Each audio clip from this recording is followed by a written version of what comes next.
You're tuned into the first newscast devoted to the Highland Lakes area. Local team coverage on Tribune Headline News. Bringing you the stories you care about now. Hello, welcome to Tribune Headline News. I'm Jared Fields. Our host Connie Swinney has the week off and returns next week. In today's headlines, we took a look at some great eats and drinks from a recent food and wine festival. Plus, Marble Falls may soon ask motorists to keep the cell phones off through city parks. But first, members of First Baptist Church Kingsland are thankful to still have a church after a weekend arson damaged some of the activity center. Decorations from the week's Vacation Bible School lined the hallways, as you can see here. Sometime between last Friday night and Saturday morning, the building was entered and a fire was set to the paper lining this wall. The main damage is that someone would do such a thing. That's what's so sad. Luckily, the fire burned itself out before spreading to other parts of the building.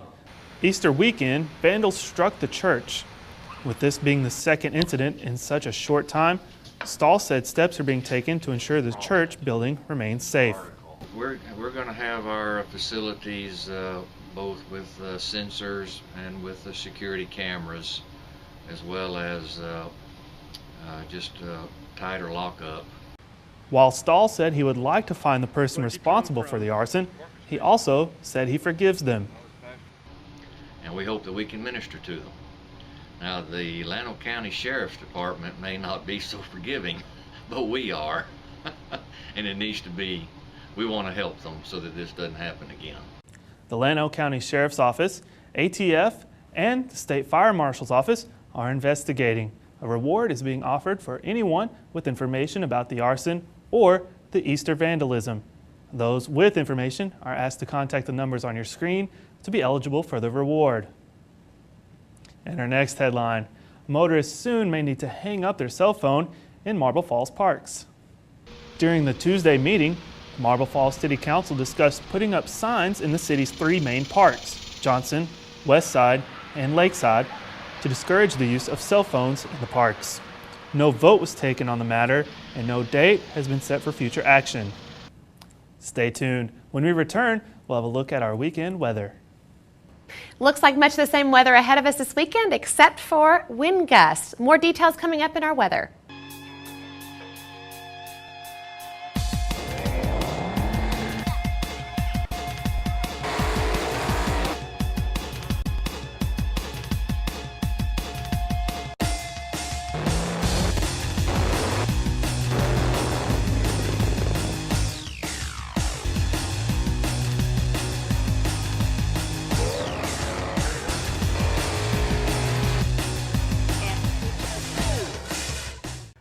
We are established. We are qualified. We are certified. We are knowledgeable.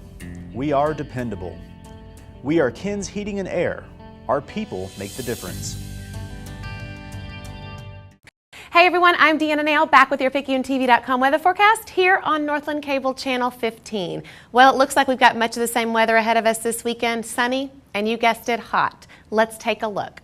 Today, to wrap up our work week, it looks like we're going to have cloudy skies becoming mostly sunny and hot with highs reaching near 98 degrees, but watch out for those heat index values as high as 102. That south wind between 5 and 15 miles an hour, but those gusts reaching as high as 20 miles an hour. Into our Friday evening, we've got mostly cloudy skies with lows around 78 and the wind staying between 15 and 20 miles an hour. For our Saturday, it looks like partly sunny and hot with highs reaching near 97. That same wind gust coming out of the southwest between 15 and 20 miles an hour. Into Saturday night, same as Friday night, partly cloudy skies with lows around 76. And to wrap up our weekend, it looks like mostly sunny and hot with highs reaching near 101 degrees with south winds coming about 10 miles an hour. Into our Sunday evening, mostly clear skies with lows around 77. That's your weekend weather, everyone. It looks like Monday, much of the same, sunny and highs reaching near 99 degrees. Jared, back to you. Thanks, Deanna. Jennifer Fierro joins us after the break for sports. Running is one of the most popular ways that people stay in shape and improve their health lives. We're going to tell you the many age groups that participated in running events throughout the weekend coming up in sports.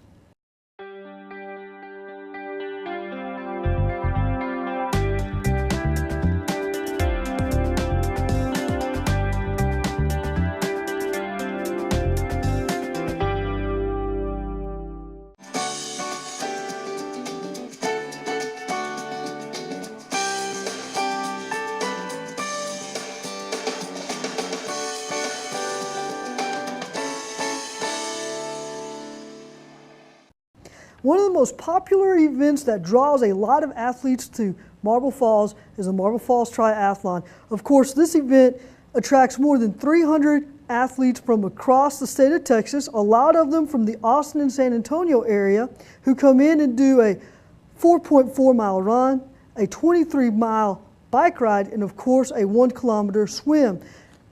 In addition to the fact that you have a lot of pro athletes who come in, you also have several local athletes who love to participate. So here are the results of some of the local athletes who participate in the triathlon. Kyle Griesler finished in 1 hour, 49.7 seconds. Denise Rhodes finished in 2 hours and 19th of a second. Steve McCannon posted a time of 2 hours, 5 minutes and 47 seconds, while Kenneth Jason Ehrig had an overall time of 2 hours, 10 minutes and 53 seconds. We're going to stick with the running theme and talk a little bit about the Wings of Eagles track series. Of course, this is a series that is conducted by Coach Anthony Torrance, who used to run track and field for Grambling University. We did get a chance to ask Coach Torrance why he spent so much time on track and field, especially with the elementary and primary age students. And here's his reason. I grew up in Flint, Michigan. I mean, rough inner city town people. Nowadays, you know it as being like one of the most dangerous places to live in the United States. I mean, it was able to help me get out of there. You know, it gave me an opportunity to go off to college.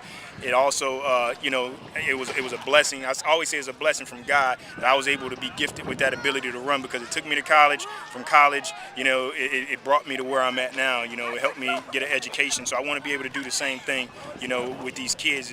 You know, it may take them as far as, you know, college. It may take them further than that. And it also gave me a drive as far as in the classroom and everyday life. I always relate everything I do. Whenever I'm up against a difficult situation, I relate it to running and then the Bible. So I mean, I just thank God for, you know, what He's done and allowing me to do out here with these kids. We do have one bit of football news for you, and that comes from head football coach Cord Warner of Marble Falls, who is asking that the incoming 2nd through 6th graders who will be at his camp next week, instead of going to Marble Falls Middle School, he wants you to go to Mustang Stadium, located at the high school. Again, this camp is free of charge. The kiddos are asked to be there on July 27th and 28th. It starts at 8:30, ends at 11. And of course, if you haven't signed up your child yet, you can always do that at 8 a.m. on the day the camp starts. That's it for sports. I'm Jennifer Fierro. Jared, back to you. Thanks, Jennifer. The 2nd annual Taste of the Hill Country Food and Wine Festival showed off the best of area wines and cuisine last weekend. Hundreds filled the Galloway Hammond Recreation Center in Burnet to sample the treats from local restaurants and vineyards. Food lovers had plenty to choose from. We really enjoyed it. Lots of good local selections. Moreno, who came with her mother, Lee, who lives in Marble Falls and owns a small business, said she enjoyed seeing the selection from local businesses.